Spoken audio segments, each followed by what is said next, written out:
average platformer one, but it comes with a fair amount of inflexibility, and it's not that much more in how you can move, have committed inputs, and are limited to one or a few weapon sets at a time. It's a sharp focus on encounter variety that allowed this genre to even be established, taking that relatively simple bundle of grounded character options through many varied locations and constantly refreshing the player's experience with new enemy types and new bosses in new environments. Most Souls-likes that have been attempted so far have not understood how vital this is, or they did realize it throughout development and ran into the arguably bigger issue of budgetary constraints. Always having fresh sets of enemies, even when recycling bits and pieces from earlier ones, requires a ton of resources, which requires a ton of money. If you can't achieve it, then even if you absolutely nail the game feel part of the combat, which is already a difficult task, you are left with a game that has that relatively simple player character moving through a mostly samey world in overly large levels to get more use out of those assets while fighting the same enemies over and over and over. If you've played a lot of games in this genre, then I am certain the names of some titles popped into your head as I said that last sentence. Bringing it back to 2D platformers, imagine how much lesser an experience Celeste would be if it wasn't always introducing new toys to the mix with each new chapter. This constrained but carefully calculated spread of variety would instead be the same 2 or 3 level gadgets copy and pasted onto slightly different backgrounds. Celeste is a great example of how this can be done successfully, and you can avoid this problem of too much repetition, but it could also be turned into a way to undermine my point here because of how much hidden complexity there ends up being on the player options. Lies of P is the only 3D Souls-like I've played that wasn't made by you-know-who that has demonstrated an understanding of this and then made good on it. That made me feel like they knew how instrumental it was for being able to provide a gameplay experience with variety and depth in this genre. Not only that, Lies of P has 2 more additional qualities related to this that push the game even further. First off, the impressiveness of enemy variety here cannot be overstated. There are only a few smaller levels which do not introduce something new to fight. Even the last level is still adding new enemies, variants, and a remixed mini-boss. The Opera has these Lady Marie marionette spider robots that look awesome, have their own sets of moves that require some strategic thinking in addition to creating a difficult problem of buffing the smaller robots around them, and they are entirely unique to this location. There is this kind of exceptional use of controlled variety like this throughout the game. On paper, every enemy should be added to a pool as they are introduced, and then they all keep coming back to maximize variety for the rest of the game. Instead, the importance of having memorable encounters with enemies and some unique mini-bosses was prioritized like this to give the game a sense of flowing through new ideas and fresh problems, your first time through and every other time after that as well. The 3 enemy factions present in the game help with this immensely. This is a method that has been understood for decades now. You can go back to Half-Life 1 and the first Halo to see excellent examples of how a game can stay engaging by flipping back and forth between different groupings of enemies. This is the alien level, Man, this is the human Siegfried, level, raid is so dead, one, it's time nobody's to switch between joining. them. It's especially well done if there's some bleeding between the two when it is time to switch, and that's something new that they can do, or a whole ass new type of guy to fight belonging to that faction. I don't know if I is could do this added raid on each without swap. debuffs. Lies of P does this with puppets and carcasses, with a peppering of a few human fights and bosses throughout, and then allows them to mix together toward the end to create something new. This starts off a touch too slowly with the first 2 levels having similar kind of puppets, but once you reach Vanini's factory, it's amazing to me how the pacing of new stuff being thrown at you never lets up. The part after this is where you fight your first carcass set, and I think it was a stroke of genius to have the 2 larger main factions be a type of entity that is so modular, or so easy to accept a high amount of variance in their designs. This allows visual differences to be all over the game, with robots missing parts and carcasses mutating in different directions, but still being functionally the same core enemy. I think a lesser game would have used this as an excuse to reuse assets without adding anything new, but here we see it being embraced and exploited for new gameplay challenges that also fit so well with the theming of these enemies. It makes sense that some special broken robots would move erratically and attack differently, maybe even stiffly and awkwardly as a way to tweak telegraphs to add extra challenge. It makes sense that some carcasses would evolve in a unique direction now and then instead of following a common trend, and are therefore, quite literally, the only time you will fight one like it in the game. And just like broken or unfinished robots missing functionality and becoming a slightly different fight, you can find some carcasses that are at different stages of evolution before they're done yet, or in a process of effective puberty that still somehow looks better than mine was, and have a different mix of the same ingredients as an opponent for a different fight. My absolute favorite example of this type of thing in the game, which will probably go down as one of my favorite enemy designs of all time because of it, is found when the carcasses start possessing puppets and both flavors of enemies are churned together.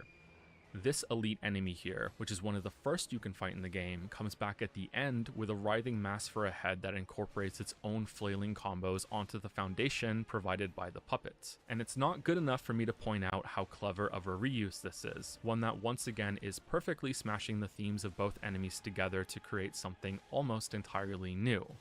No, why I love this enemy design so much is that it shows such a strong grasp on what makes combat in Lies of P tick. You're making me debuff all now? of the added extensions and extra whipping attacks this enemy now does make the fight much harder and more suitable for its placement Usually as it's an the endgame enemy. But they it's also the other, double up trigger. functionality as opportunities to perfectly deflect more, similarly rewarding your commitment to getting better at this core gameplay mechanic as you approach the end of the game, and can therefore stagger and execute your enemy faster. It is firing on all cylinders for adding variety, difficulty, and a chance to get into a great flow state with the game's combat and dunk on an opponent, and also rewards you for engaging with the game's core system. It's not just a harder fight, it's a better and more dynamic one. Watching a YouTube stream that's watching a YouTube. True. Capitalizes on how much variety is on offer here, and a way to link this back to. Dude, this guy finally made another video. I've been waiting for his Witcher 3 video since like how long? 3 years ago? Jesus Christ. Yeah, 3 years ago, bro. Witcher 3. I mean, he said the Witcher 3 video should be out sometime this year. So soon, hopefully. And he's just doing a Lies of P video in the meantime to get back in the swing of things. So hopefully we see it soon. Okay, finally people are joining. Jesus Christ, man. 3 healing skills. Nah, we guard. Celeste. I said a moment ago that it was a game that could be used to partly go against the standard I think most 2D platformers follow by having layers of hidden interactions and movement at the player's disposal, which is right there from the start, but you just didn't know it yet, which means there is substantial complexity on the player side after all. This was the biggest surprise Lies of P had for me, and after having just explained how the game is so special for clearly understanding how crucial encounter variety is to enable fun from a simpler set of player options, I hope you can also understand how it remains so surprising. Because nailing enemy variety wasn't enough apparently. The game also needed to greatly expand what the player is typically capable of in these types of games as well to double down the investment in its combat system. There's a lot to unpack here, and on an individual basis, each piece doesn't mean much on its own, so bear with me while I disassemble and reassemble for the next little while. Getting the obvious one out of the way first, elevating the block function to have a much tighter and higher risk versus reward timing test is fantastic. These types of games often struggle with having enough ways to respond to enemy attacks. While blocking being the training wheels that you eventually take off for dodging can initially be thrilling, especially when you're in the middle of that transition, soon you're pressing one button all the time, and you can't go back to pressing two because now blocking is too easy. In Lies of P, you can still hold block for that easy damage mitigation, but with practice, this can be timed to rival the effectiveness of iframe dodging, and in many cases, surpasses it. An easy trap to fall into here, or at least it's one that I fell into, was thinking that deflecting was the primary way I should be dealing with bosses. I don't mind that I made this mistake because I was still having fun trying to figure out all the timings on many long combos, but I can vividly imagine someone making the same error and not having a good time, on Romeo's long-ass combo especially. In both cases, the incredible dynamic difficulty system that the game has will be going unappreciated. In fact, I didn't grasp how good this was until I did my second playthrough with the self-imposed challenge of not deflecting unless I absolutely had to. Most bosses, but not all, were significantly easier when approached this way. Having multiple viable responses baked into the core player moveset allows for experimentation both in the long term and short term as you try to conquer bosses. Some enemy combo strings, again like Romeo's long series after igniting his scythe, show how drastic a difference in difficulty can come from said experimentation. In fact, this whole fight is the Uh, perfect way to show how okay. easy dodging My can be compared to the my nightmare Lanx mode isn't of up. trying to deflect Hopefully, it okay. all. Somebody else And Lanx. fights like the Clown Puppet show the opposite, where you will be miserable without deflecting and feel like a king when you can parry it all. But these are the extremes that sit on opposite ends and Holy, sandwich most fights, being a that's not good. proactive puzzle 2 for every turns. player to figure Okay, let's out. hope he Do doesn't I use like suspicion dodging next this turn. part or deflecting? Do I want to try and commit to getting the timing down for parrying this red attack, or try to dodge away from it, or some other positioning trick instead? The beautiful thing here is that some attacks will click for different players in different ways, and so the easy way for and another the hard Lanx. way might be different for every player. Oh my god, this raid is going too And fast. just because some boss attacks can be punished far more with a dodge, doesn't mean that every How player many will find paladins do you that have? more Okay, everyone's a fun paladin. than continuing a streak of perfect parries into staggering the boss. And so within all this decision making and flexibility comes the realized Lanx, potential of please. players being able to Where's my naturally settle sticker? on an approach to difficulty that works for them, with room for trying more dangerous but skillfully rewarding methods on later playthroughs. Difficulty in games is almost always going to be about compromise. I think this becomes more true as you play more games and learn more about your own skill and limitations, and most importantly, what kind of gameplay that you find fun, Oh, good team, even good team, when good it team. is Nice. brutally difficult. For some people, that means using every tool available to them, no matter what. Nice, that's For good, others, that's good. it can be a frustrating guessing game of difficulty selection modes and consumables, and trying to get a balanced playstyle or a build that's capable but not a powerhouse that will trivialize your first time going through 3 healing encounters. skills.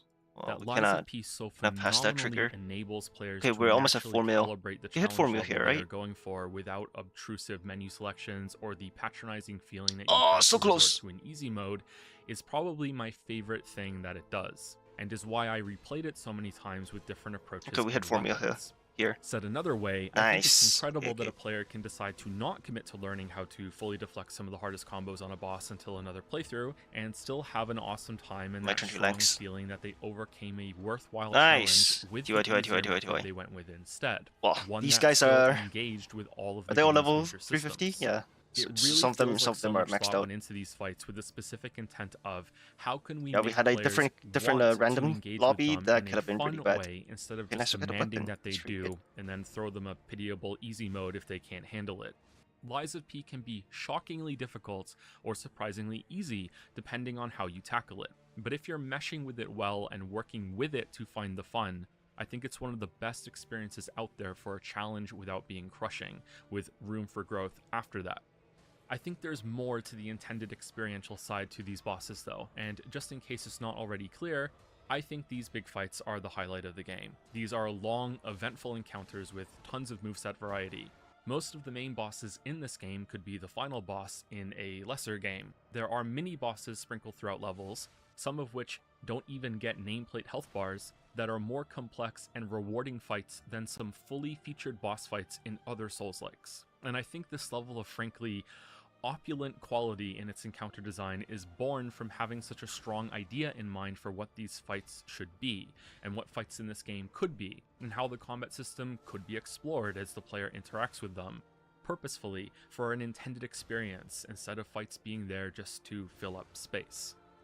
The repair tool, healing charges, and stagger bar are an essential part of this. Because I was engaging with every boss fight and trying to overcome it in a fun way instead of the easiest way, most of them ended with me on the ropes and seeing victory after an immensely satisfying comeback moment. The systems working together here facilitate this wonderfully, a feeling of tenseness in combat, stealing you with determination as things go wrong, or testing you with panic, that was a cool... The hell? In combat, That was a stealing cool you attack. with determination as things go wrong, or testing you with panic even if things are going well. This is what I meant by the individual pieces not sounding like much on their own. Like, just listen to this as a list. 1. When you're out of healing, one charge will refill as you deal damage to enemies.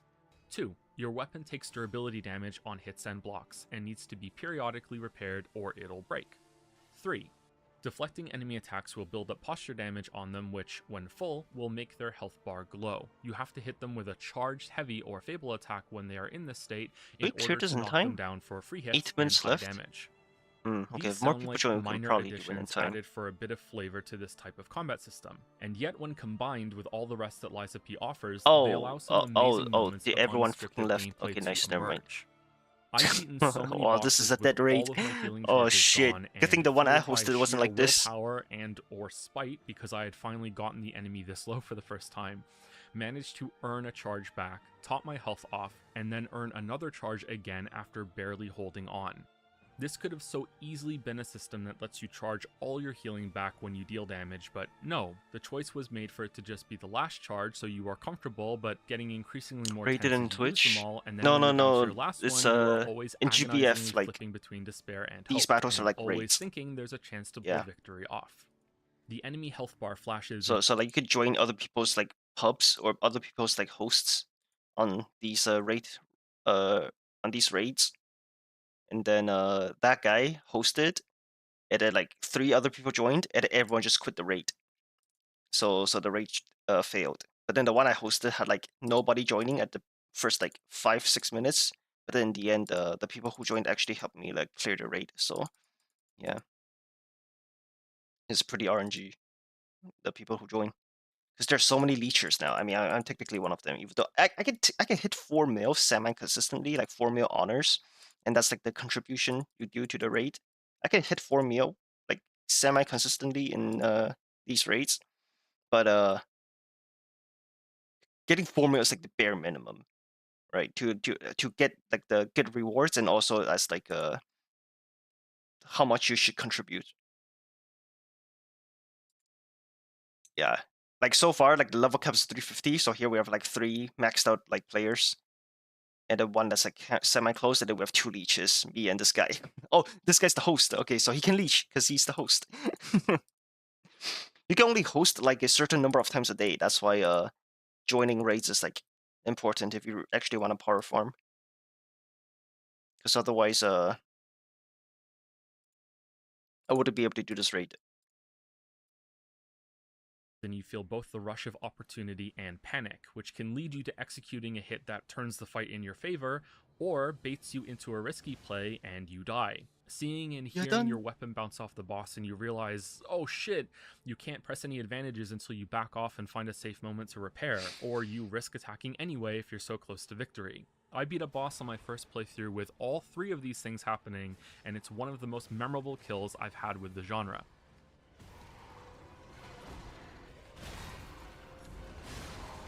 Holy shit!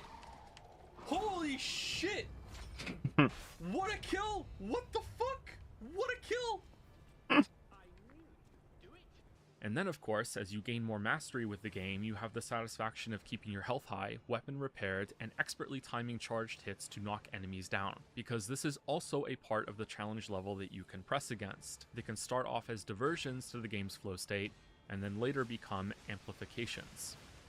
I'm reading this script back as I return to write more of it, which is a usual part of my process, and I'm a little embarrassed at how much I'm praising it, and I'm even more embarrassed when I'm recording it now.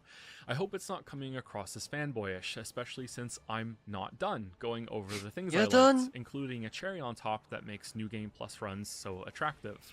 I want to temper this all with some criticism, but apart from the level and world structure I spoke about earlier, there isn't much on the gameplay side that I can find a flaw with. Not a huge deal. I can think of ways that expansions could happen, like choosing one of the Legion arms to become a core part of the moveset and building counters around that. The hookshot would probably be the best one, but that's not a flaw. It's wishlisting for a future game, because there's already enough here. Okay, I'm done here. The boss roster is close to immaculate, but there are some misses I can point out among them. The biggest 2 for me were Fuoko and the Rabbit Brotherhood. Fuoko being the boss name that I think most people will forget. It's also very hard for me to say, which makes sense because it's also the most forgettable on the gameplay side too. It's the only boss fight that comes across as unfinished, which isn't something I would say if it was the first real boss, because that feeling comes from a slowness in its combos and awkward gaps in the fight after Scrapped Watchman was just constantly in your space and demanding full attention as the boss right before this. Maybe Fuoko is meant to feel like an older model robot that's more plodding, methodical, and hard-hitting, but even on later playthroughs, I still think there's something missing from this fight. And not in a way that makes it too easy, just not as engaging as the others. The fight is actually still kind of difficult to me. There's something weird about the timings on it that I'm never comfortable with. So maybe that's the point, but hey, I don't know. Unscripted moment back again. Hey, how's it going? On the other hand, the Rabbit Brotherhood feels like a finished fight, but it's not one that I enjoy enough to have to do twice on each playthrough. The way the rematch mirrors the first one is something that appeals to me on a meta level. The first time you start off against the big guy and clear out the smaller ones as you go, whereas on round 2 you have all the smaller ones up front and then end with just the big guy. But admiring that switch up doesn't carry over to the fight just not being very much fun for me. I think the first version works best because the rotating guest star gives you something new to work with, and the big rabbit becomes less aggressive when they come down, so it's less likely to become an unfair staggerfest on you as their attacks overlap. Gank fights in this genre are usually pretty bad, and this one avoids all those pitfalls and ends up being quite enjoyable, but the second round has you square off against them in the same way, and their movesets just aren't interesting enough for this to feel like a good time before the real fight starts against the big guy, who is only a little different this time. It would have been a lot more work, but having the 3 smaller rabbits fight you in a more coordinated way, but still fair, would have made this fight have more of an identity, something like how the Mantis Lords work together in Hollow Knight, but now I'm asking for an entirely new fight instead of what we got, and we all know from how many bad multiple boss fights we've seen in this genre that I'm asking for a lot here. As it stands, these are the only 2 main bosses that I don't look forward to fighting when I'm going through the game, Fuoko and Rabbit Round 2. If we're bringing mini-bosses into the mix, then I would add only 2 more, which are the White Lady and the gimmicky Gatekeeper near the ends. The latter of which might have been okay if it weren't for the status debuff Shock having its effect become active immediately and not when the bar completely fills from multiple inflictions. Shock tanks your stamina recovery, which means you have to wait so much longer between attacking and evading, and the fight isn't really built around this slower pace if you make the mistake of taking a single hit. It just sucks. Way too punishing.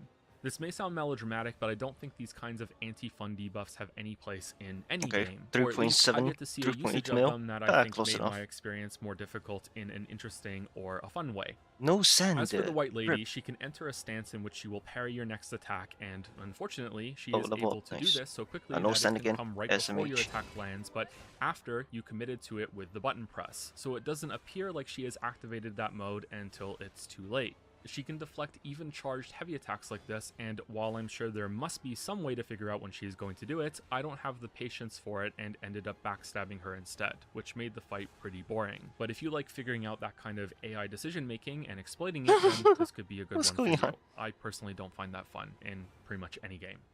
But that's all, just those 4. Every other main boss is a fight I looked forward to and was eager to see how much my chosen weapon and playstyle would feel against them. And this is where I have a few more things to add onto the pile of Lies of P features that synergize so well. This game has new weapons to find as rewards for exploration, like Breath of the Wild has Korok Seeds. They are everywhere, and it has more great bosses to use them against than Breath of the Wild and Tears of the Kingdom put together, which means it has more than 3. New weapons is underselling it though, because this game allows you to separate handles and blades and mix them as you see fit. The handle brings the moveset and the blade brings the damage type and affects the speed and reach of the attacks. Aside from the special boss Ergo Soul weapons, every handle and blade you find can be rearranged like this, whether the result is putting the longest blade on the longest handle or as silly as a hammerhead on a small stabbing hilt. Some blades and handles work better together than others, because there will be a damage type penalty if, understandably, you try to thrust something that doesn't have a sharp point, but the game will still let you use it regardless of whether the moveset matches the blade, because it's all about variety and freedom, and I wonder sometimes if they should have even dropped that limitation so every set and combination could have been viable. As it is now, there are already no stat requirements to use any of these, just stats providing scaling on the damage type, and upgrades on blades carry over if you attach it on a different handle later. No other game has made me stop and experiment with weapons like this before, since it's so easy to use and embraces the mad ideas you might have. Putting the largest axe head on a teeny tiny butcher knife handle is not just fun, it's absurdly powerful. It does a lot of damage, has a great charged R2, and is really good at blocking if you're trying to fish out deflections. My favorite was putting the greatsword blade that you get at the very start of the game on the salamander dagger handle that you get in the third area of the game, and creating a high block sword with a poke for enclosed areas, and a very fast charged heavy for breaking posture bars. This weapon system is an important part of why I think the repair tool works, because looked at in isolation, it's a bit of unnecessary busy work to be grinding your weapon bar back to full as you're slashing through areas, but since the game lets you tinker around like a weaponsmith, and also lets you break enemy weapons by deflecting enough, which, as a quick aside, is something you can do on phase 1 of some bosses to make the whole fight easier because the weapon stays broken when you go into the next phase, which is something you can figure out yourself, by the way. I think it's a good thematic fit that you also have to do some basic weapon maintenance, even without the fun moments it can bring to combat. Plus, the game also lets you combine the grindstone with a temporary weapon buff that you can cater to each fight if you want a bonus. And your weapon can never break completely, and you need to go and find another one somewhere. Changing weapons and handles is yet another way the game allows you to experiment with finding your own path to enjoyable difficulty. And again, it's not with using a busted magic system that breaks enemy AI so bad that they don't know how to respond to it. It's with thinking Elden about Ring. what you You talk want about out of Elden your Ring weapon again. to suit your approach and still engaging with the game without having to break it, or without giving up your weapon or moveset entirely if you swap out just part of it over. Boss fights were built for and around this as well, and were designed more freely knowing that players had so many options and responses. A boss can have an attack pattern that hard locks them onto the player and unleashes a flurry of strikes that goes on for several seconds, and even if the player is using the slowest, heaviest weapon in the game that can't weave hits throughout it all, they can still block and deflect and be actively responding instead of waiting for their turn. Or the boss can go airborne and attack from afar, and you can deflect the projectiles back instead of having to play Simon Says dodge roll and wait for them to land so it's your turn to attack.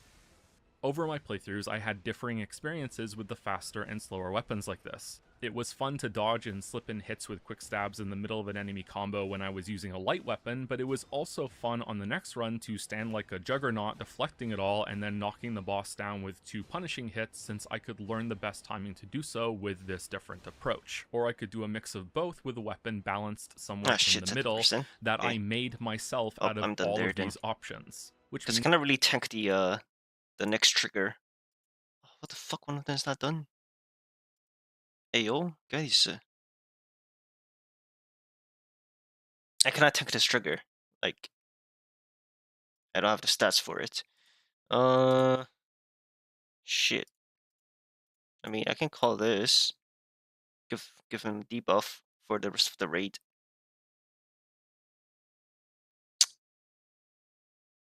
Okay, it looks like it's going down. That's good.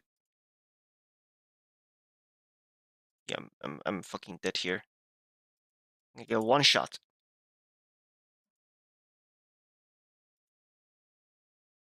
Boop, boop, boop. 77 kh true damage. Lamau. Okay, yeah, we will be done here soon. I can even make sure that it looks cool. The katana on top of all this was the Two Dragons Sword, which is a boss weapon you get near the end of the game and has rocketed up to being one of my favorite New Game Plus tools of all time. If you invest into learning this game's combat, then this sword is waiting for you to go even further, beyond. The best thing about it though is that it's like being able to play the game again for the first time, because its heavy R2 is both a charged attack and a harder deflection timing with a much higher reward. So if you're feeling like you've got the regular version down with all the deflection timings, prove how far you can take it with this sword that feels so damn good to counter bosses with. In fact, it can be kind of broken and overpowered after you get used to it. It's like that remade puppet enemy I spoke about earlier melted down and forged into a weapon set. It's more difficult, but if you know what you're doing, it's much more powerful. And then, like they're just showing off, the Fable art on this thing has a dodge built into the first stage of the attack, so you can use it to iframe a boss move and then land your Fable art immediately in the opening you just made afterward. So it's not even a weapon that's built for deflecting either. You get to engage with both of the main types of responses in the game. That's cool, This isn't actually. That weapon. the only way the game is prepared to make doing New Game Plus runs more fun. I haven't spoken about the upgrade system yet because it's called the P organ, and I thought if I said it too early, people who hadn't played the game might turn the video off. It really is called that. I hate boring upgrade systems. I'm playing a bit of Starfield right now, and it's just painful how dull many of the incremental upgrade tiers are in that game for leveling up. I think there's also a meme about getting +5 poison resistance on gear and how inconsequential that is. I think this problem arises from 2 places. The first being that a progression system is being used as a supplementation for gameplay having depth that you can get better at, so instead just keep leveling up and get a tiny treat. Don't you feel like you're getting better? and the second being a lack of understanding on what makes gameplay fun in their own game, and what kind of changes could be used to add something worthwhile or to twist a mechanic into something else. As I've tried to demonstrate throughout this video, Lies of P deeply understands its own combat system, which is sadly not as common as it should be in games. I don't think that the developers here are super geniuses that are just continually making banger decision after banger decision. It's that they had a strong grasp on their P organ and what makes it work, which Nani? informed all decisions made after that. There's no doubt that some very smart people made this game, but this is more of a well-laid foundation that I'm talking about here. These upgrades work by finding a material called quartz in the world and slotting a smaller upgrade to earn a bigger one. This would have made these smaller ones being incremental an acceptable compromise, but nah, even some of these are as impactful as a whole new healing charge, extra ergo on killing an enemy, and you can flip through them to see how they have their hands in every gameplay system. Not all of them are amazing, but there's nothing here that's +5 poison resistance. The bigger ones, though, range from substantial gameplay tweaks to fundamental changes, as in, you can now block red attacks instead of having to deflect them. However, you can only get that in New Game Plus, because for the first 2 cycles of that, New Game Plus 1 and New Game Plus 2, the game adds new tiers onto these to continually reward exploring for more quartz, and had the confidence to think, hey, you've already beaten the game, so to hell with it, let's have some fun. Deflections repair your weapon now, have another Legion arm equipped at the same time, here's a huge boost to your equipable weight limit, and why not, have another amulet slot. Amulets are this game's version of rings, and they benefit from the same philosophy as the P organ. The best of these come from boss ergo souls and are as powerful as being able to dodge even when you're out of stamina, or being able to iframe red attacks now after all. Because a 50-50 chance to deal extra lightning damage to burning enemies on Tuesday mornings if the sun is being obscured by a cloud and you have to roll higher than a 10 on a d12 and the extra damage is 1 or 2 depending on how much higher you rolled above 10 is shit game design. Lies of P wants you to have fun and wish for more amulet slots and be happy when you find quartz for all these cool things instead of slotting the one essential one on and then filling the rest for the situational sake of it. No, that was close. Anyway, that's close to everything I have to say about Lies of P. I want to wind this video down by addressing some of the criticism I've seen about the game, returning to some that I'm providing myself, and then commemorate one last thing that's a little out of my comfort zone. The biggest problems I've heard that people have with this game are how dodges work, the parry timing, and the cube, which is related to how you summon a helpful NPC for boss fights and then give it buffs. I actually agree with most of these criticisms. I didn't play around with the cube much, but it looked very clunky and oddly tied to an in-game timer to get resources to use it. I'm guessing the intent here is that if a player is going to be accumulating consumables and trying to gain an edge on fights like that, then this is a way to get powerful buffs while doing some consumable farming, which is a guaranteed way to get rewards, while also allowing them to build up a supply when they're between boss fights. In practice though, having to teleport back to the hub to get this stuff is annoying, as is having to come back here to level up, and I've read the buffs and summons aren't particularly powerful either. I only used it once on one fight in New Game Plus to see how it worked, so I can't say for sure, but I don't think this is a good system. Wait, parry timings are harder is to that last judge. one that I need? I'm fairly certain that was that the there last are one that I a few need. attacks Holy in the game that don't work properly for getting a deflection. I feel this way because there are some very hard enemies that I got very comfortable deflecting, and some odd ones here and there at the beginning of the game that I just cannot reach consistency on no matter how many times I see them. This could be a skill issue, and I strongly encourage you to think that because I don't have the time to rigorously test it, but I still wanted to float the possibility, and this might be where some of the criticism is coming from. But this isn't the whole story for some people, and I've read complaints that the deflection window is too tight, period. I like how it is now, but I could live with it being a little easier, like maybe a couple frames, or far better, there being an amulet you find early on that could make the timing a hair more generous. Getting the iframes on dodging is much easier than deflecting, which is fine to differentiate them, and also one is more rewarding than the other, but with the cost of an amulet, maybe they could be brought closer together. Which brings us to the dodge problems. That advance you can't rates roll are from going the down floor pretty slowly, after being knocked down until you buy the P organ upgrade for it, and that Maybe it's dodging just because it's a Monday. feels weird and bad, yo. Well, while I do agree that dodging out of a knockdown state should be a part of the core package, there are plenty of games, maybe even one of your favorites in this genre, that lock an essential part of its combat system behind an unlock. The recovery roll isn't on the first tier, however, and it doesn't feel fun to be knocked down, and you can't get up again. Shovel Guy always going to keep you down. That said, it is rare that enemies will hit you after knocking you down, and for some fights this recovery move ends up being quite powerful since it's free time to heal or attack as the boss just stands there looking at you. Ultimately though, I agree that it should have been a part of the base game. And here I am adding this line from the future to say they've now updated the game to change this, so yay, even the developers agreed. It's wild seeing a Souls-like be majorly updated from feedback like that, huh? Really throws a wrench into the idea that this was a pseudonym developer. This is definitely someone new that we're not used to. The dodge feeling weird, however, is something I vehemently disagree with. When I did my 99% dodge run, not only did dodging through attacks feel natural and smooth, I did it all without buying the Link dodge upgrade, so maybe that upgrade makes it weird and everyone was just picking it, I don't know. There was never a single point that I thought the dodging wasn't functioning exactly like I wanted it to. It's also how I learned that the game has excellent hitboxes, with only a few standing out as Oh, troublesome like... yo, look at that. It's also how I learned that the game has excellent hitboxes, with only a few That's sick. That is sick. standing out as troublesome like this one That here is a on the really last precise boss. hitbox. I don't Holy. really know what to say here other than I disagree because I don't understand the issue, but I still think it's important to push back against it because it's fine. I wouldn't mention it if I didn't see it in so many discussions that took place after the game came out, which makes me think there must be something wrong about it that I'm not seeing, but for the life of me, I can't get there. Every fight in the game except for Mad Clown and Laxasia and Big Bunny Bro was significantly easier with a focus on dodging, so maybe too many people Okay, were I still hit 4 trying to mil. dodge red attacks and getting frustrated? I don't know. Skill issue. Get good. Don't be a scrub. You don't understand the game. See, viewers? I can do it too.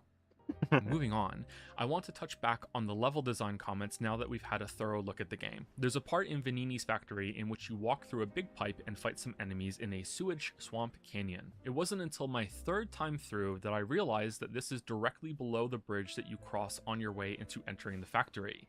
And what could have been a connection checking off in my head was instead a vague side area that could have been anywhere or anything. This could have been floating in some false dimension for how much it slotted in my head with the rest of the area. A ladder at the end of this canyon, which you could climb to reach a small secret side path that opened a gate or kicked down a path back to the village staging ground before the factory, would have been the only thing necessary to tie this level back into a neat little bow, and make you feel like you're exploring as well as fighting.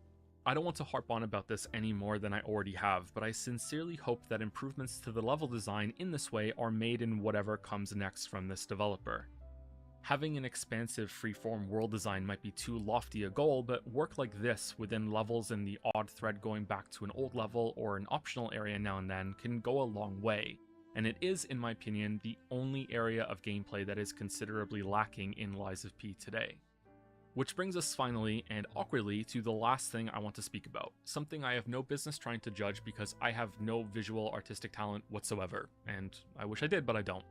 Even here though, I think there's a gradient on what's acceptable. I think the game looks great, it runs well, and the enemies and bosses show a high amount of diversity in their designs. While other games have same boss type just a bit bigger and a different color fatigue as you move through them, Lies of P remained fresh in its bosses for its duration. So far, I think everything I've said is fair and supported by visual examples. I've been showing the game throughout the video, after all. But I want to be more specific than that, and I want to be upfront that I don't have the knowledge to do so. Yet I was so impressed by this part of the game that I am breaking my rule about only saying things that I can reasonably support. And I am talking about the animation work, particularly again on bosses. Because this isn't just about looking great, it also translated into a gameplay benefit. I don't think I've ever seen bosses move this well and naturally flow from different states and link different attacks together in such a readable way before. I often found myself able to intuitively feel that a boss I don't know what the wasn't others done were attacking doing yet there. and I was think they just continuing with an optional extension or chaining into a different pattern just instead gave of up and returning went to a different neutral. rate. I was able to sight read some complex attacks and parry them the very People are first still time I trying saw here. them. And apart from guessing that certain states and animation frames were being held longer, or a tremendous amount of work was done to include transition frames between many attacks instead of having sudden snaps from one to the next, This should die I have no without clue why it works so having to well. use I just know that elixir. it does, and it was another way Why am I bossing even in doing this this? game was so enjoyable, and the Just die fights and still provide look support. I'm amazing out. and have so much variety, so it wasn't at the cost of Salute. anything either. I hope there's a breakdown about Believe how in this yourself. works made by someone with an animation background in the future, or a dev talk directly about their process, Let's join a because different one. who knows, maybe this is the most impressive thing the game does after all, and I'm too ignorant to realize it. And that is it. As always, I could say more, but I'm trying not to. Still longer than I intended to be, but that's just how I am at this point. I love this game. I hope this was good enough to explain why, and that I did the game justice. Nameless Puppet Best Fight, the last area dragged a bit, I enjoyed the Pinocchio theme more than I expected, the Jumping Hug Puppet is bullshit, the arcade is the best level, Gemini was annoying, the links to other literary works like Dorian Gray and Wizard of Oz were awesome, and with that, I eagerly look forward to whatever is next in the Lies of IP. Close your eyes. Lies of IP. Okay, Thank you for watching. nice. That's a. I mean, I was gonna say that's a pretty short video for his channel, but I mean, is it really though? I think it's a decently length video compared to his older videos, right? It's only until we got to the Witcher series that his videos got to like multiple hours long kind of length. Before that, Joseph's videos have always been like sub-hour, like sub 1 hour for the most part, right? You've got the occasional like longer videos for like the bigger titles, right? But it's only really for the bigger titles. I mean, is Slice of a big title? I mean, I guess in terms of like the developers, like prominence in the scene, I mean, they're like relatively new, right? I mean, I think this is their first game, no? Like for like a quote unquote more obscure game, just like a pretty normal video length. It is pretty interesting that I brought up how like most of the videos that he or yeah, most of the videos that he did were on games that he really liked, but ended up sounding more negative than not. Let me see where can I find it.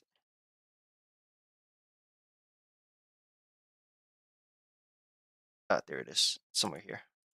Never letting go until I'm out of ammo. Even though I try to touch back on that positive stuff near the end, the final result is a video that is Yeah, dominated by negativity for the bulk of its runtime, even if I liked the game. you know, I've always like felt that he didn't like Super Mario Odyssey, right? This is one of the videos that he's pointing to here. But he actually did like it. But the video was like super negative. Like he spent like 2 hours, I think, like ragging on like how shit the moon system was.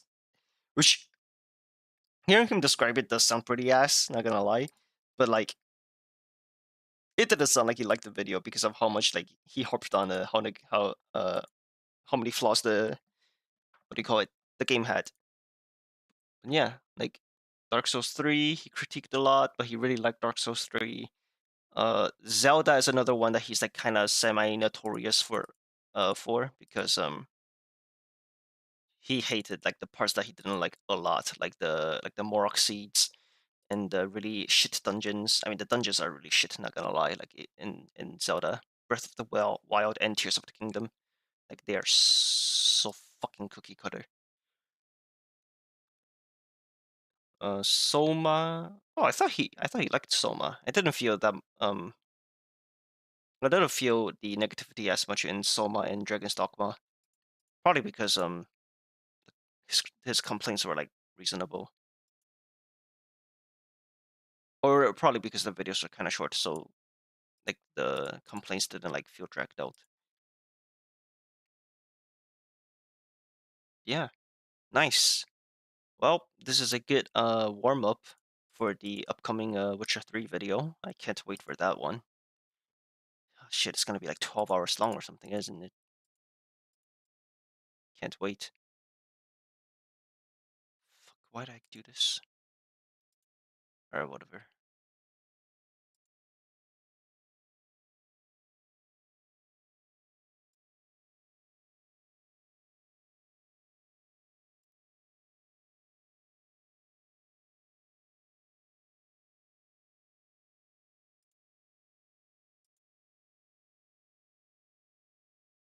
Hmm, I'm alive.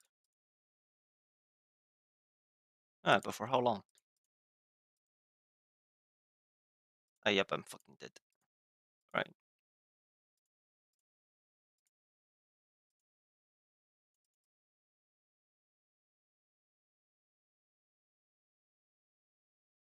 really? Yeah, you fucking slackers. It's not even at 10%. get me out.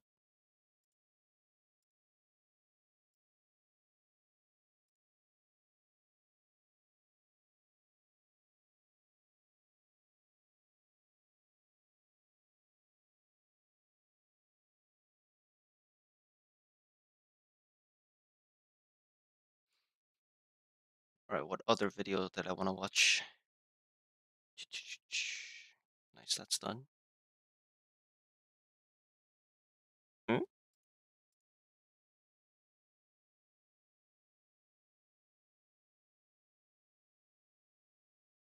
2 Blizzard Entertainment because yes, today something a little bit different because this is a response video. Diablo 4 director responded to my video. What Response the fuck? video to Blizzard Entertainment because yes, the lads from the Diablo team sort of responded to a story that I suppose we essentially were the genesis of. It was a fairly interesting situation. Now, to give you a quick catch up on this, right? A survey went out to some players, and this survey contained just a whole bunch of information of, you know, what would you prefer in various different editions of a new Diablo expansion. Yes, yes. Basically, Blizzard went and they put out a post showing a bunch of different stuff, like would you be okay with them adding in like extra storage space or you know, legendary effects that are available early for people that pay money or pre-order.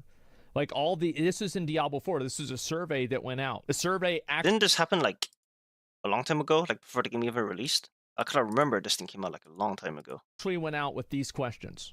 It's the kind of market research that companies like this do absolutely all the time. And a few of the things in the survey, to our minds, well, they were rather concerning. They absolutely represented the sort of thing that Diablo 4 players would not want. And as I said in the video, things that we think Diablo 4 developers would absolutely not want. Yeah. Well, it turns out this story rather exploded. So we covered it. Then it got what I call citation circles, where one of the big news websites covers your video, and then another place cites them covering it. And then so it just becomes official news that everybody acknowledges is real because one person made it up. Yeah, he's totally right. And then it just spreads across everywhere. So it's like a game of telephone.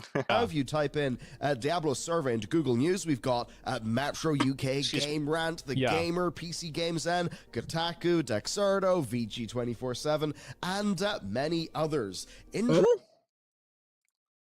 Dexerto also reported on this? I'm surprised.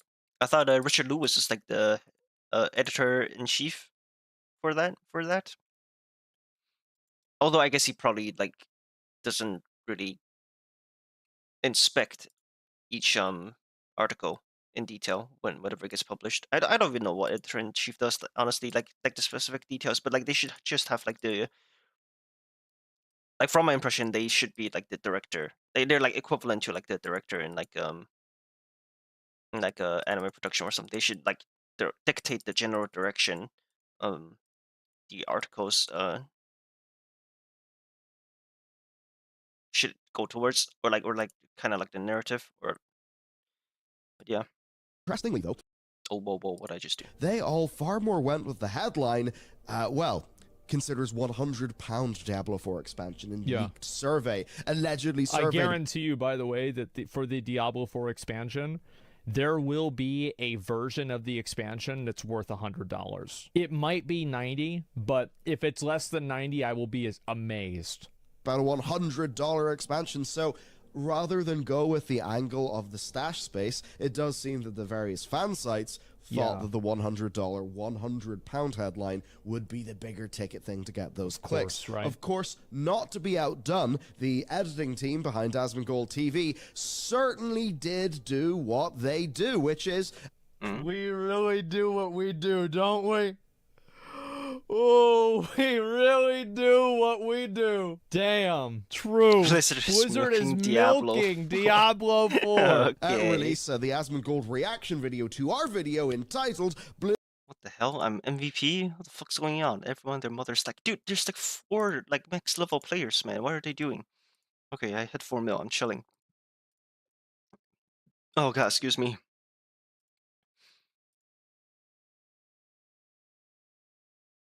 Let's do another. Oh, nice. Fresh raid. Yum. I need to also farm bars too. I need to host my bar raids today. Maybe I'll do that after this one.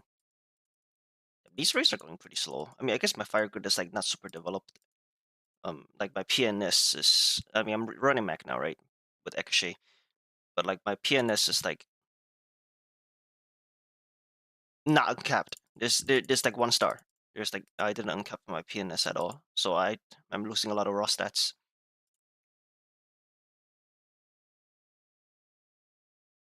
Lily livered pencil neck no good cheater.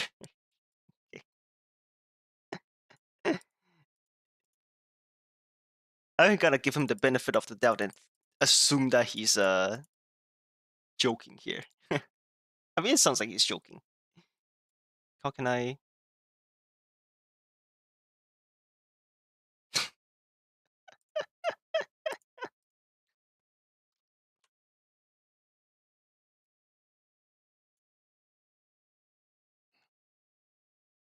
Blizzard is milking Diablo 4. Now, some things, of course, to be aware of here.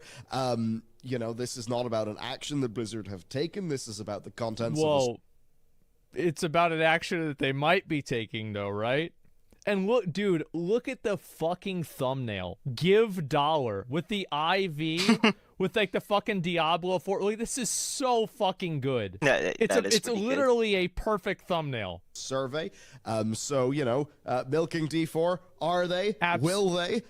You know, at least well, we're milking them, milking space, D4. doesn't seem that that's a thing that's going to be happening right now, and we'll get to that. So the combo of that title, that thumbnail, and the eminently clickable face of one Mr. Sakrar, that did all, of course, lead to this getting 535,000 views.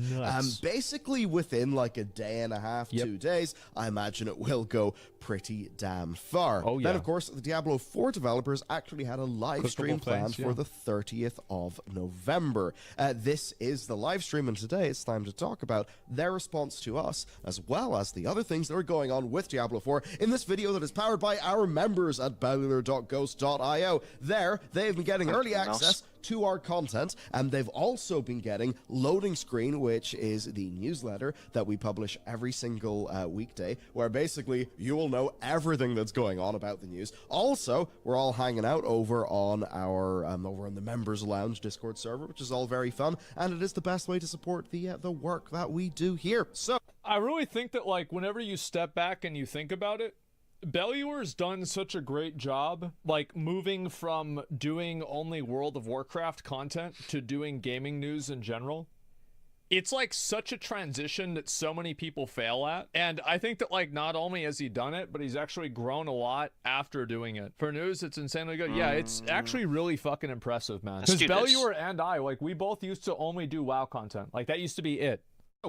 You can join up there if you want to support the mission. With that said, let's talk about what happens. So, does Diablo 4 plan to add pay for power? Basically, of course they do. No. No is the developer response. That's they bullshit. recapped the implemented and currently planned changes they have for stash space in the game, and they said, no, we've been very clear about this, and it continues to be true. And this is 100% the case, because in our original clear about this, and it continues to be pointed out in the original video, true. Their global PR director stated no pay for power. Yeah, but like, then why'd you put it in the survey? You wouldn't put in the survey, would you like to pay $5 to instantly kill a boss? Right? You wouldn't put in the survey buying a level boost to 100, right? So what I'm saying is that the fact that there are so many questions, and a person in chat, whenever I originally talked about this, brought up a good point, and I want to address that first before I say what I'm going to say, is they said that on certain surveys, there are kind of like disqualification questions that if you answer a certain question a certain way, they disqualify the entire response because it's a bullshit response. However, I don't think that's the case with this because there are so many different questions that are on the same spectrum. I need swords, I don't need axes. And what my concern is that we do another. There is a spectrum of very likely and very unlikely things that can occur in Diablo 4, right? And at a certain point into the very unlikely category, Blizzard would logically never ask the question, of like, for example, do you want your guns from Call of Duty put in Diablo 4 and you can just shoot all the enemies with your M16? They would never put that question in a survey, right?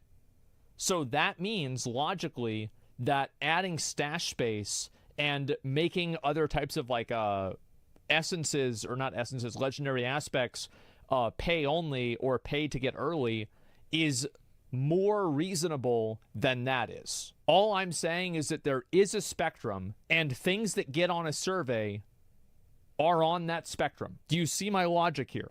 Comparative probability. Yes, that's my point. Now, I don't think it's time to light our hair on fire and be like, oh my God, it's going pay to win. It's going to be pay to win. I can't believe they said they weren't going to do it, but now they're doing it. No, but it is a cause for, what's happening here? And this is 100% the case because, I mean, like, you can never believe these fucking companies when they build an MMO and they say there's no pay to win. Like, there's no fucking way, bro. Like, it's so easy to make money off it. And think about all the companies that, like, said they weren't gonna do it, but they still fucking did it anyways, right? The fucking Lost Ark, right? Didn't Blue Protocol say something like that too? But I'm not too familiar with their microtransactions because it's, like, all JP stuff. So, yeah. And, like, fucking Amazon too, right? Like, fucking with fucking New World. Yeah, like, you can't trust these motherfuckers, bro. Of course, they're gonna say there's not gonna be pay to win, so there's no backlash. But, like, think about it. Like, all the fucking, like, 25, 30-year-olds that have, like, a paycheck, they don't want to fucking sit in front of their computer and, like, grind a video game for, like, hours. Like, what the hell, man? I just got back from work. I'm not doing that shit. I'm not wasting my fucking time doing that. They would much rather, like, pull out a card and just fucking swipe. Because it's just more simple that way. It's not worth our time to do that. And if there's a fucking demand, like, they're gonna fucking implement it. Yeah, it's pretty fucking normal. in our original video, we pointed out how their global public relations director stated no pay for power in the game. I think you're right. And we were essentially just trying to say, listen, we're not saying the developers want to do this, but it is an... Apothecary is okay.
What is this?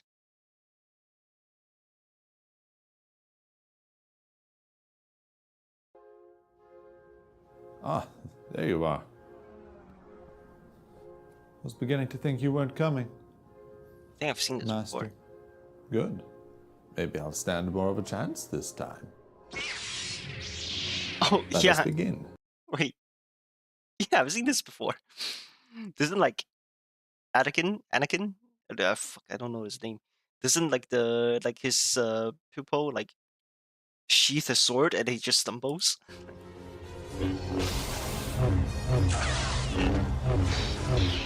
It's over, Master. I've won. Anakin, what was that? Is your lightsaber malfunctioning? No, Master. It's a new strategy I've come up with. You just turned it off in the middle of a duel. It's a tech. Why? It's an easy way to get your opponent off balance so that you can destroy them. It's also very funny. Anakin, be mindful. I wouldn't call that a very sound strategy. I'm being mindful, Master, just unconventional. Anakin, please.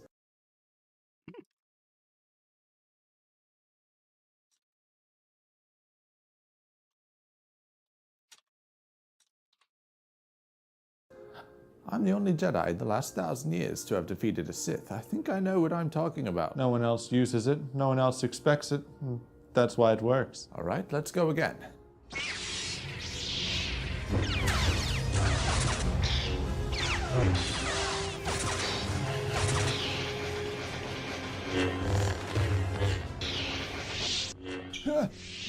Right, Anakin, I'm going to need that to stop. As Jedi, we're taught not to have attachments. And I'm not attached to the normal lightsaber curriculum. You're just making me stumble all over the place. This is hardly training. I don't see the problem, Master. They'll never put you on the council if this is what your lightsaber training has devolved to. Well, if they did, I would be teaching all of the younglings a lesson. But you're sacrificing all of your defense. You just turn it off and they stumble and you turn it back on really quickly. It's really not that much of a problem. That is a good point. If it's not a viable strategy then, Master, you should be able to beat me. One more round, my very young apprentice. As you wish, Master. We have to show this to Master Yoda. That's a good idea, Master. See what you've learned? I will, young Skywalker. Master Yoda. Master? Anakin, I believe we're in a lot of trouble. Oh, yes, you are. What's going on? Stable for now.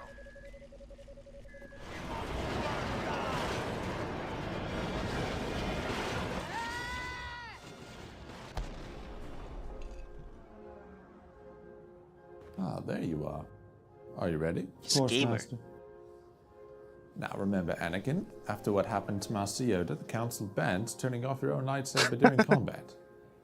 So don't try it. I would never, Master. Good. Are you ready? Of course, Master. I would Let never. us begin.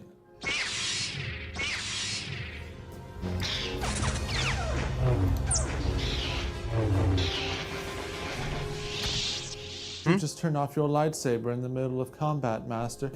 I thought that was banned. I don't know what's going on, but it's on now, so let's just continue. Is your lightsaber malfunctioning? Anakin, are you turning off my lightsaber with the Force? It's for the same reasons as last time, Master, though this may be even funnier. This is hardly fighting fair, Anakin. Come on, Master. Let's go again. I tire of these training sessions, Anakin.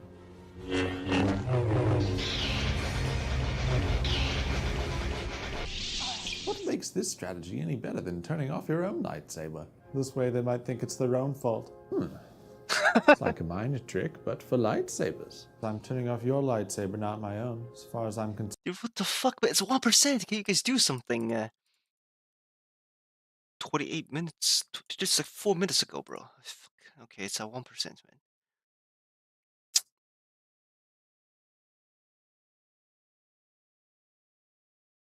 Shit.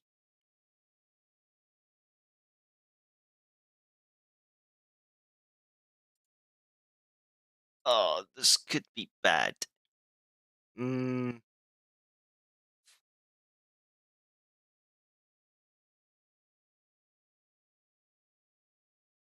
Fuck it.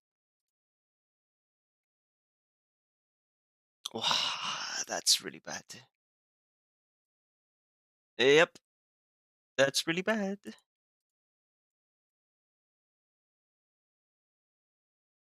I did so much damage just now.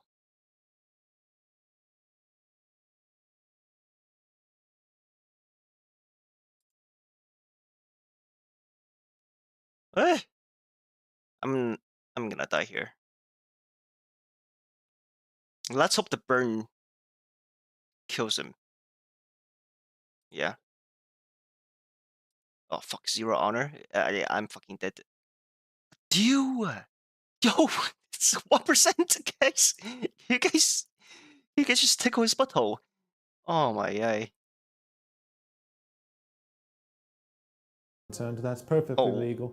If we show this technique to anybody, weeks. it's getting banned on the spot. That's a certainty. Certainly, Master. Let's keep this technique just between us. We'll only use it when we're most desperate. That way they can't ban it, because they won't know about it. It's a deal, Master. I'll only use it as a last resort. Good. Now we'll have to finish this training another time. We need to report to the council for a briefing. Oh, is Mace going to be there? Yes, Anakin. Master Windu is at every briefing. I know, Master. I just wish that he weren't.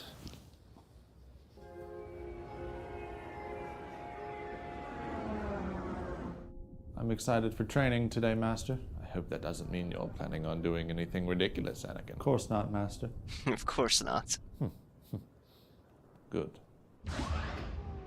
Now remember, Anakin, a duel is just as much about your connection with the Force as it is your skills with a lightsaber. Yes, Master. So I want you to be mindful.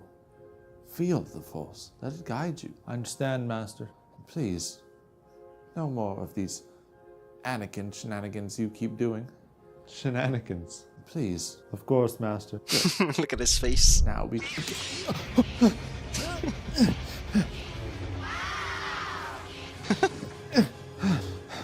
Anakin, that was incredibly dangerous. You almost just took both of my legs off, and we haven't even started the training. Couldn't resist. Oh yes, Anakin, you're very clever.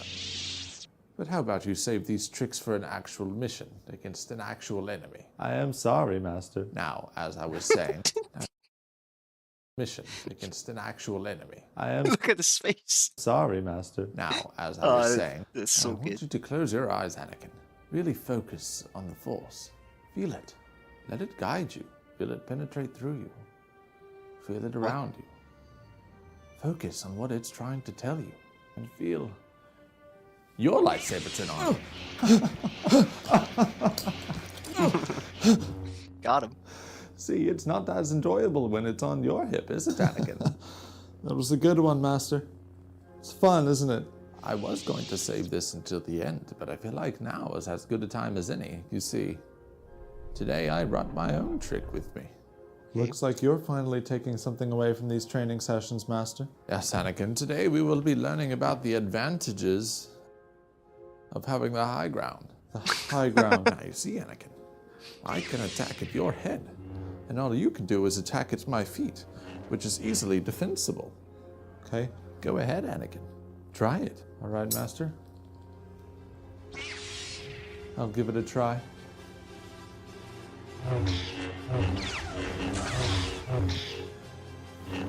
You see, Anakin? Impressive, Master. Most impressive. It's quite unbeatable. Unless I were to... Who has the high ground now, Master? I win. Very good, Anakin. But if I were standing on a hill or something that was unmovable, I would win. Easily. I'm sorry, Master, but there's just no chance the high ground ever works. He was right. But I'm not falling for that one again.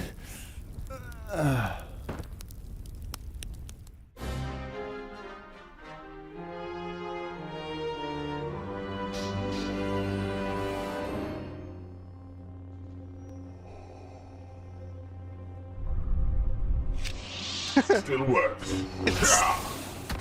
No!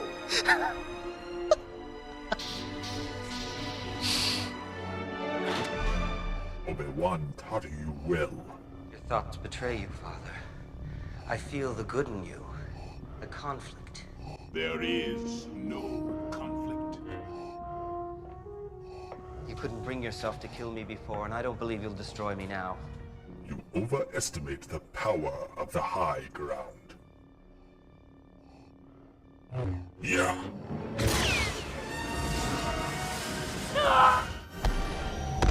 What's going on? Thanks for watching. Don't forget to leave a like or comment down below and subscribe. This guy's funny as hell, dude. Wait, I've never subbed to this guy before? Really? Hasn't he made like a bunch of other stuff before too? Like for Baldur's Gate? Pretty sure he's made some for Baldur's Gate. Oh, that's a Witcher one. Yeah, I think that's it. Right? Wait, did Baldur's Gate come out that long ago? Yeah, something to do with like always rolling like a critical fail or something.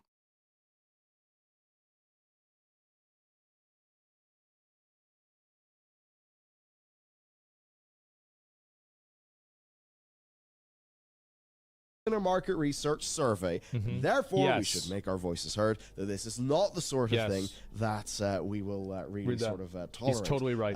Going on in the You're game. totally So right. ultimately, what we have here is no plans for paid for power, no plans for stash space being paid for, and this is excellent because what we have is a full denial from the Diablo 4 development team, and that Did you means damage that if this? any suit Yes, it can. wants to change this and perhaps go with some of the more dastardly seeming things from that survey, well, they're going to basically step on I a cannot very do damage on this large trigger, though. landmine. Just that I suppose on Well, I guess I'm doing 3.9 mil here, over here. Oh, that's close enough to 4 mil. Excuse me. Dude, what the fuck, man? 1%, guys. like a landmine, the whole point here is it's not secret.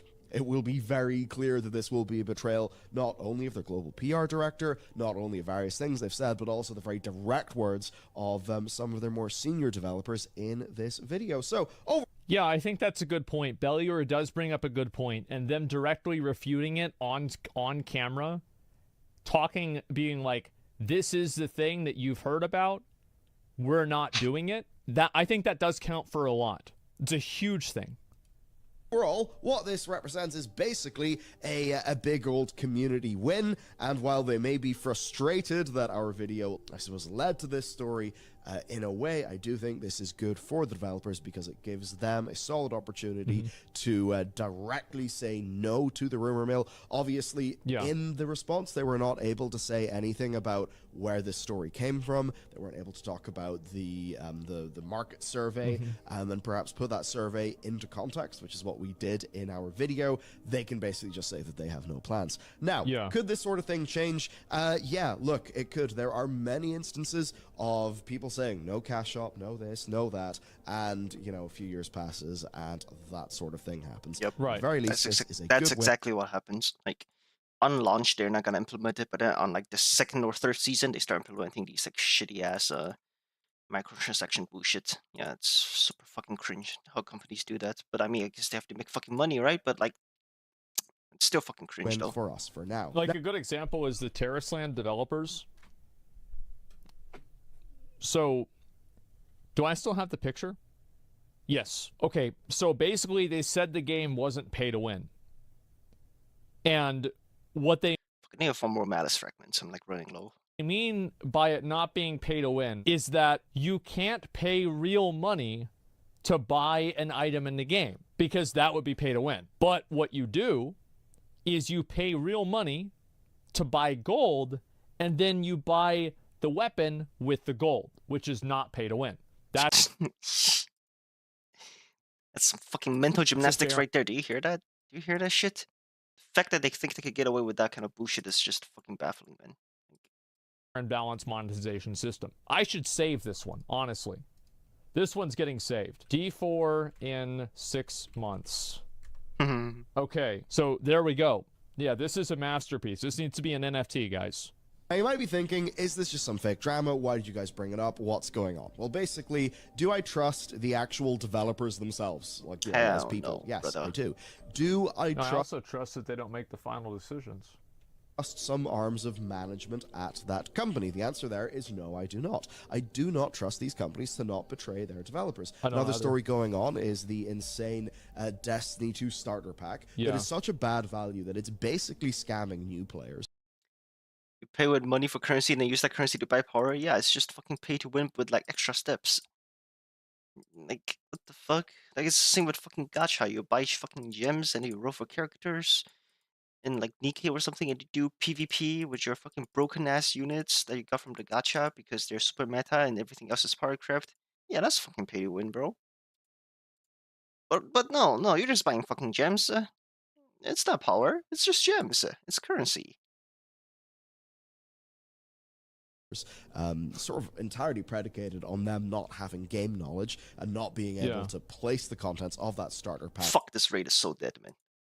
within the correct context. Of course, that's been reverted, but that's just a really good example of every dev on that Bungie team probably thinks that this is a terrible idea and it never should have happened, but they were betrayed by their leadership. So I do not trust the leadership to not betray the developers. And you may say, well, some of the people in this... I also, I don't completely, I very much don't trust the competence of developers. I just don't. Like, if you want to go back to the problem that they had with the bosses, these are also the developers that made the Blood Bishop. Need I say more? So, no, I'm not going to just go and be like, oh, okay, well, haha, I guess they're going to be right about it. I'll also say, contextualizing all this, I am very positive about Diablo 4 comparatively to how I was at launch. But the game has a lot farther to go. And Uber Lilith is one of the worst examples of Pinnacle Boss. Yeah, it's terrible. Like, do you think that they even understand that problem? And I think the answer probably is no. They probably don't understand that problem. Video, our leaders, I would say, yes, totally, but perhaps when it comes to the money, they won't be calling every single shot. And indeed, this sort of thing, you know, these market surveys can be relevant. A really good example here is the changes in the monetization of World of Warcraft Classic that came in with TBC Classic, which of course were they were kind of signposted by some surveys that leaked, and that does mean that it is relevant, it is right to talk about it, and it is a newsworthy story. Yep, you were but able now to that buy we a are boost. here with Diablo 4, I will recap some of the other things that have went on. So, what's basically happening is on December 12th, they've got a new event coming in called Midwinter Blight, where a storm has descended in the fractured Purple peaks, a new Helltides. threat has emerged. We meet this kind of cool-looking bard character, and we I wonder how the developers feel about every single time they add a colored area. Nobody even knows what it's actually called. They just call it whatever color it is, Helltide. Like, they should just be like, yeah, so now we have green, blue Helltides, and it's like water elementals. Yeah, we were going to come up with a name, but we know you guys don't care about the name, so it's called Blue Helltides. It happens every hour. Fuck, man, I don't want to do these stupid fucking raids, man. They suck so much. I guess I could do this one, because I haven't cleared it yet. Okay, I'll do this one. Hey, I've never done this one before. What the hell? These raids give you, like, jack shit, so I don't want to do them. The Red Cloak Terror, who certainly does not look like a man popularized by the Coca-Cola Company. But there you go. Yes, the Red Cloak horror boss honestly does look pretty cool. The way this works is you kill mobs in and around that area in the Fractured Peaks. You'll get some trophies. You can take those back, and you can turn those into cosmetics. So, all seems fairly reasonable, and also there's a 10% XP elixir that works everywhere that can come from this event as well. Lots of X. Yeah, of course. Yeah, I mean, there's a lot of ways you can play. Somebody says poor leadership can affect every facet of a product. If you don't have an environment that supports experimentation and creativity, you get milquetoast results. Because what dev would want to take risks if it will reflect poorly on their performance is measured? I think you bring up a very good point, and that could definitely be true. And you're right that a lot of the bad decisions that happen in the game are probably a result of cultural and systematic problems as well.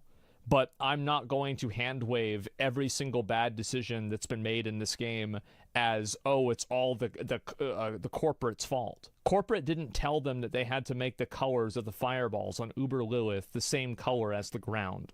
Like, they didn't tell them they had to do that. Like, at a certain point, there has to be, like, somebody fucks up here. It's just a bad decision. I think that you're right, but that does not excuse this stuff. That was a designer, probably? Well, then I hope they never make another fight again. I don't care about what the name of the person is. All I'm saying is that I do think that it is a genuine problem with the people that are making the game, that they don't understand the game. And I think that is a legitimate issue. It is a real thing. And it's not as simple as just the leadership, because the leadership are also probably fucking incompetent. I don't think it's like, it's not like, oh, the leadership are great and these guys are dumb. No, I think they're both stupid.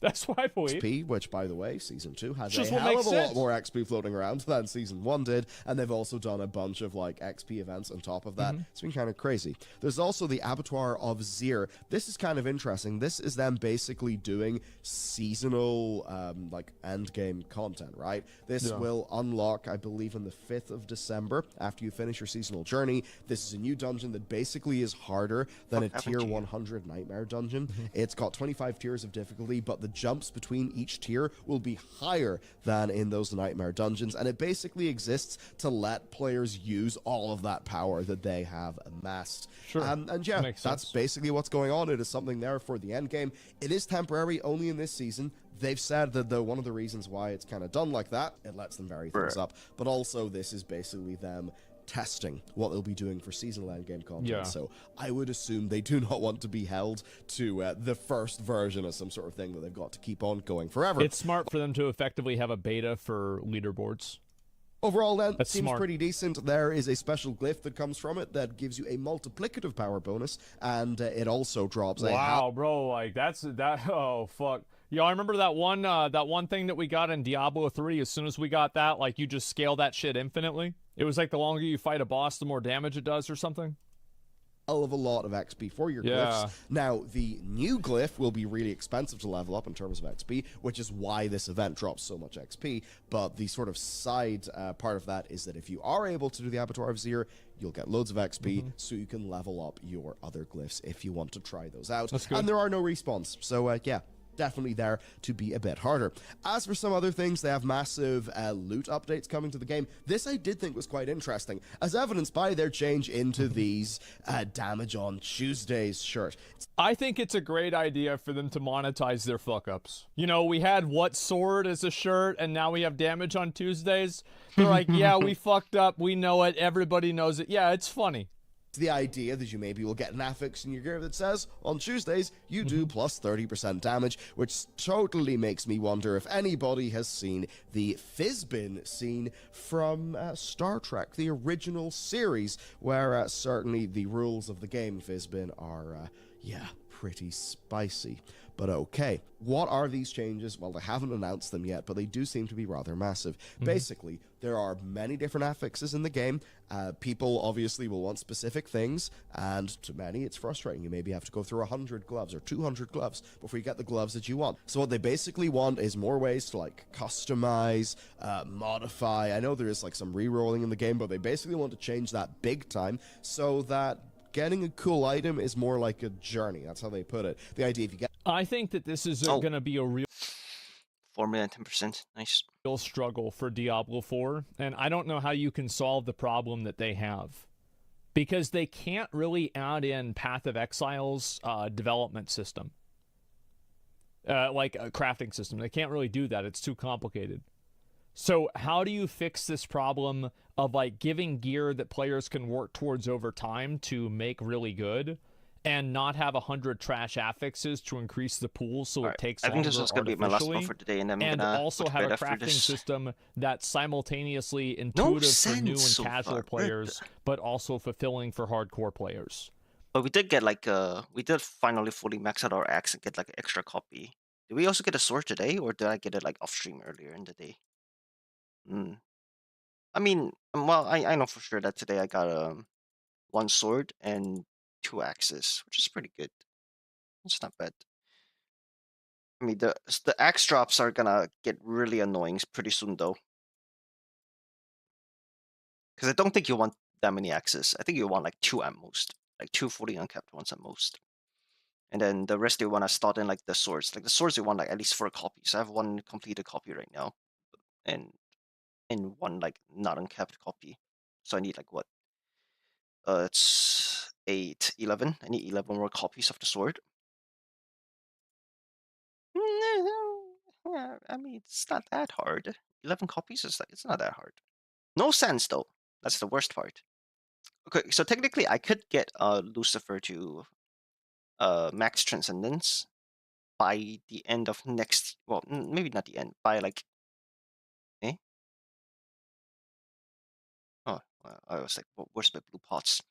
I could technically get Lucifer to max transcendence by the end of the next Guild War, or near the end of the next Guild War, because get 1 cent in like 3 days, right? 2 or 3 days, when Exo Euphrates comes out, right? Because you get a free send basically for clearing the Xeno stages or the Exo stages. So there's that. And then there's the other like send that you get for free from Guild War if you reach 800 mil honor, right? So that's 2. So that technically puts me at 14 sand in the immediate like future, or in like the next like month or 2. What is the next Guild War actually? GBF. Is it December or is it January?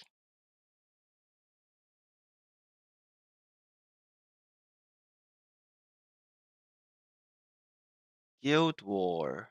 Oh, it's January. Okay, so like, well, it's still a month though. Yeah. So in a month, we will get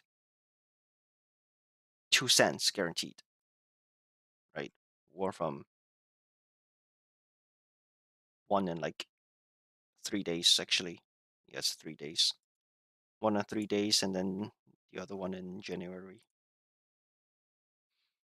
But that will mean that I have to do that majority of Guild War without Lucifer, which I think it's not that big of an issue, honestly. I mean, if anything, like Lucifer will help with the Revance raids, because I will switch up Babu for Lucifer.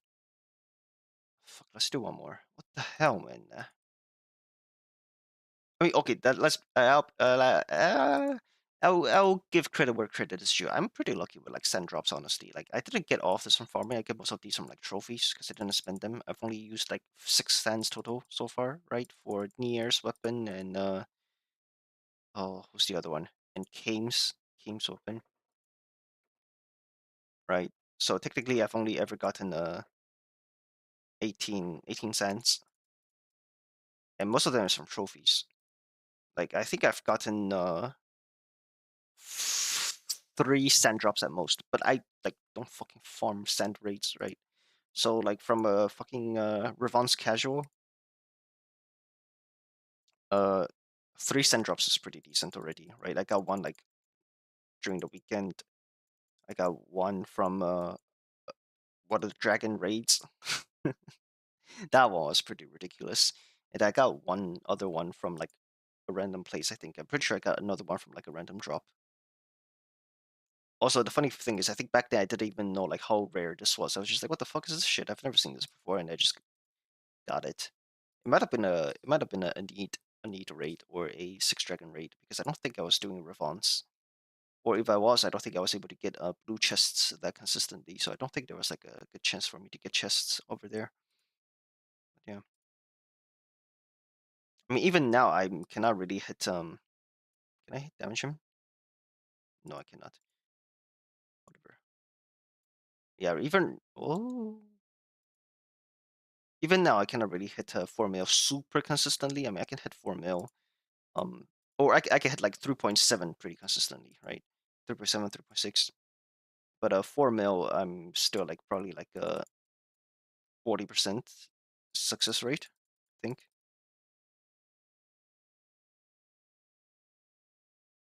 Yeah, so I mean, I'm still getting like blue chests like in 90% of my runs though, so that's pretty good. Yeah, I don't know. Like, I think today is just not the best day for farming crates, for farming sands because it looks like people are not as active today. Fuck, I should have done that. Oh well, it's fine.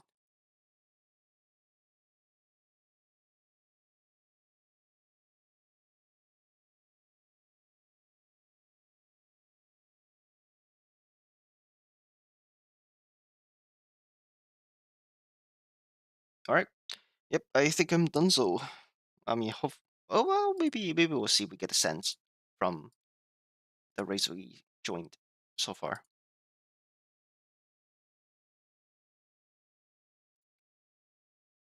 Yeah, 2.5 mil could be better. I mean, that's still like a pretty decent chance to get blue chest though.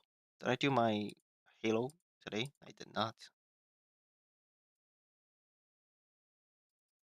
I need to switch on my. I need to switch on my SR character so I can farm more gems from the trophies.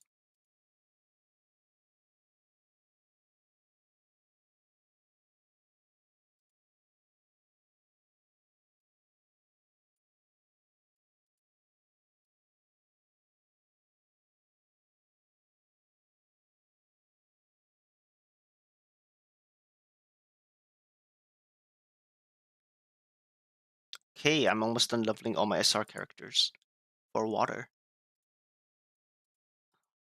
What about fire? Still still got quite a few. Oh shit, I've still got quite a lot actually. Never mind. Oh, earth. Earth, I'm like pretty close to finishing everything actually. Yeah, let's do earth.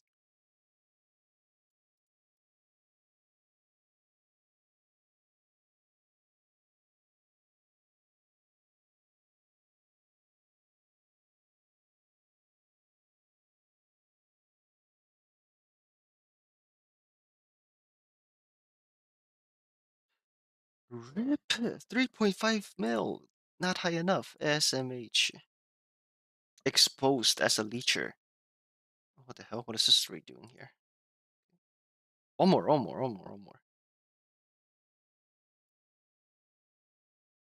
This guy's already done 8%. I think they have a huge fucking problem ahead of themselves because they're trying. Yeah, okay. I mean, whatever, man. I'm not super invested in Diablo 4. I mean, I did get the game. I played it for 2 to 3 weekends, and then Baldur's Gate 3 came out, I think. I don't know. I mean, I stopped playing it after a while because it was just not fun. Had kind of fallen out of favor. Or rather, Hell with the Overlord, I mean, yeah, it was not fun, but also like it was just more of Diablo 3, and I've already played like so much of Diablo 3. I don't want to play that shit again. When like the sequel is just like 1-to-1 the exact same shit, right? It's just a reskin basically, and the story's ass, just like before. So fuck me, bro. Zoo isn't the thing right now anyway, so fucking that's already sort of, fucking not being used, and it's the same thing 'cause it builds from that. So anyway, they didn't really make a lot of item changes. They give a slight nerf to Heart and a slight nerf to Midas, which is just like, fair. Because of the heart and health regen stuff, Ancient Apparition was in the fucking meta, so he was getting played all the time because he has an ult that stops you regenning if you get caught in it. So they had to give him a nerf. Everyone was saying Bristle was cancer. He wasn't really, guys. Like, it's the same old, same old. You just get a break item and a spirit vessel and he's fucked. But, for some reason, people were like he only had a 50% fucking win rate at the event. But he got hit with the nerf stick. Fair enough, I guess. Chaos Knight was like ridiculous in the off lanes. Fair enough. Dazzle's bad juju was fucking stopping people from blinking, so they dealt with that. Conker's pretty strong, so they nerfed him. Necro was ridiculous. Primal Beast was ridiculous. Spirit Breaker ridiculous. Spectre ridiculous, but instead of nerfing Spectre, they just took 1 point of armor down. So anyway, in the tree, ridiculous. That's a fucking riot change right there. Yeah, let's nerf their movement speed by 5. Okay, granted those are pretty big changes, but no, let's nerf their mana per level by 5. Like, the fuck are these stupid changes, man? Weaver ridiculous. So they just did little nerfs of all the fucking ridiculous heroes and the ridiculous items. Just little nerfs, not even major breaking ones. Now, I watch other pros and stuff like that, like BSJ and blah, blah, blah. And I'm using the term pro loosely there. But, I watch other streamers and other people who know about the game and played at a high level. And, basically they went and looked at the win rates one day after the fucking nerfs, and they'd all gone down. The nerfs did work, right, in terms of pub play, right? So, whatever. Now, this is the normal order of things after a TI. You get a letter patch, and it's not groundbreaking, and then we all chill the fuck out, we get a seasonal event, and then we get a big gameplay update. That's just how it works. Well, wellity. The Dota community lost their fucking shit. If you thought Dota Christmas was pathetic, you are not prepared for how ridiculous this is. I was watching it happen in real time, and I was just like, there's just no way, though. There's no way they're going to go this crazy. Immediate reaction, right? Keep in mind, with the Dota community, what they do is, when they know a patch is coming based on previous history and all that, they all sit and wait. They're all like on Reddit going, hey gang, anyone else waiting for the patch, gang? Yeah, I'm here. We're patch waiters. Yeah, rise up. And it's so pathetic. But anyway, so here was the immediate reaction. This is before anyone even had a chance to get in and test any of this shit out. 7.34E is trash. It was immediate trash. Not even, no one's playing it yet. No one's had a time, not even been a day, but it was immediate trash, right? And then look, this is a patch you do 3 days after TI. Are all the employees at Valve simply there to count notes from all the money they make from Steam? Because this is not how people work on something they are passionate about. This is just spiteful indifference to the millions who've been expecting something, anything from this company. Valve has been a predictable disappointment for some time now. I can't do it. I can't do it anymore. Like, again, like, not even had chance to fucking test it out. Like, it's a balance patch. What do you want? 7.34E. The E stands for empty. No battle pass because focusing on gameplay or whatever they said. Laughing my fucking ass off. Can we revoke this update and get the battle pass back? This letter patch doesn't change shit. It does change shit. Like, objectively. Win rates down on the heroes that were out of control. It's there. You know, not massively in some cases, but down. And here's the thing. Do you know why you don't have battle passes anymore? Because y'all cried about it. This is the same community that cried about the battle passes and said, oh my god, no more battle passes. Level 400 to get the Crystal Maiden as a furry wolf. Oh no, I'm going to miss out on that and I'll never get it. This has to stop, Valve. So Valve stopped it.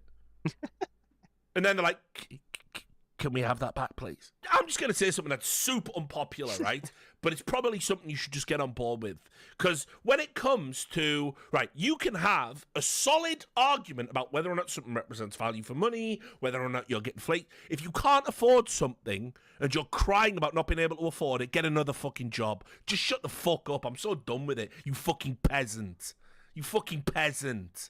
I am done with that shit. I'm going to miss out on level 400. Wicked, I'm not. I can buy it, me. I've got them fucking Aegises up there. Level 1,000 every year. So, you know what I'm saying? I don't know, guys. Boo fucking who. I can't afford a Lamborghini. I'm not going to write to the fucking car company. Could you make a version for me? Because I have a fear of missing out that I will never be able to drive a fast sports car. If I can't afford it, I don't get it. Welcome to the fucking real world. It's not like it's water or fucking oxygen. Calm the fuck down. So tired of it. People getting up in arms. You can't say that. Yeah, you can. You can. I'm sorry. You have to be able to afford things in life if you want them. You don't just get to cry about not being able to afford things and then expect the company to be, all right, well, yeah, there you go. You can have it for free now. They barely did anything and still managed to sneak in an easily replicated bug that crashes the match. There's always bugs after every update. And I know for a fact Valve employees stay in that office on patch day to do hot fixes. They sit there glued to fucking Reddit and glued to reports to fucking do it. Boring. Yatoro was right. There is fucking no one working over there. Not having a battle pass will allow us to focus on more gameplay updates, more... Oh, looks like this was going to be a dead raid. Oh, well, okay, I guess that's gonna be the stream, guys. No sands, but we got 2 weapons. Or 3 weapon drops, actually. Not bad for like a... How long is this? 1.5 hour farming session? Not bad, not bad, not bad. Alright, well, I'm head off now. I'll catch you guys tomorrow, probably. Maybe we'll play some League tomorrow. We'll see. Yep. See why at.